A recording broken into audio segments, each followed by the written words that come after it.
আমরাও ডাক্তারদেরকে বাধ্য করাবো, তাদের হয় ডিউটি করতে হবে না চাকরি ছাড়তে হবে।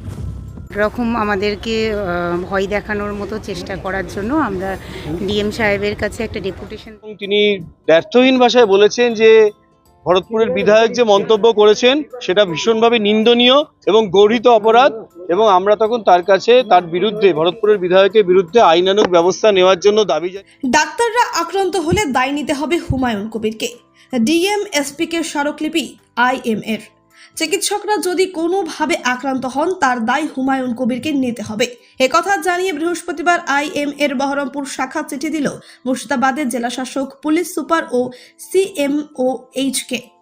উল্লেখ্য, হুমায়ুন কবির বলেন, ডাক্তাররা সরকারি ভাতা বেতন নিচ্ছেন, মানুষকে পরিষেবা দেওয়ার তাদের দায়িত্ব। সেই জায়গায় আমরা হাত দিলে তখন কি হবে? দিনের পর দিন পরিষেবা বন্ধ করলে প্রতিরোধের অধিকার আমাদেরও আছে।